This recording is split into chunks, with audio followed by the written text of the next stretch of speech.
Dober dan želim. Po dolgem času se malo v živo javljam in danes bi povedala nekaj o pričakovanjih. Namreč razmišljala sem o tem, kako me veseli dejstvo, da se nad tisto, nad čemer vlagam svoja pričakovanja, se pravi svoje želje, več ne vežem.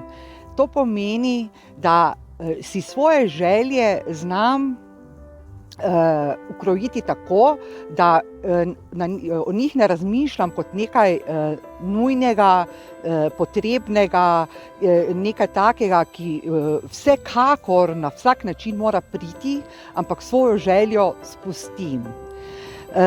O tem sem želela spregovoriti par besed, ker je izrednega pomena, da nas naše želje ne utesnujejo in da nam naše želje ne vzamejo vsega veselja do teh želja, da znamo kljub temu, da hrepenimo po nečem, to hrepenenje k sebi pritegniti in ga usmeriti v to, da o njem ne razmišljamo, da je nujno.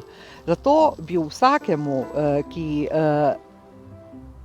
vsekakor vsakemu, ker vsi imamo svoje želje, ker nihče ni brez njih, vsem bi želela na en preprost način povedati, kakšna je razlika med tem, kaj si močno želimo in se nam zdi, da to mora do nas priti, ker beseda mora in tisto mora se je najslabše, kar je, da neko prisilo miselno vzdržujemo nad našo željo, da znamo popustiti, da si rečemo, naj pride, ko bo pravi čas za to, kajti ta hrepenenja po tistem, da se nam ena želja resnično izpolni, kvečjemu dela pri nas ene blokade.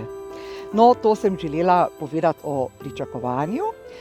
Sedaj vas pa vabim, vse tiste, ki vas zanima moj priročnik in rokovnik Dar 2022, da se mi oglasi v ZS in mi odda svoje prednaročilo in vas k temu vljudno vabim.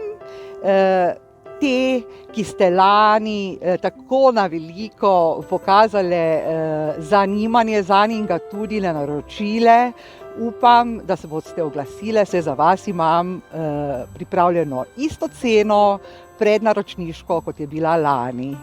Želim vam lep dan, oglasite se, srečno!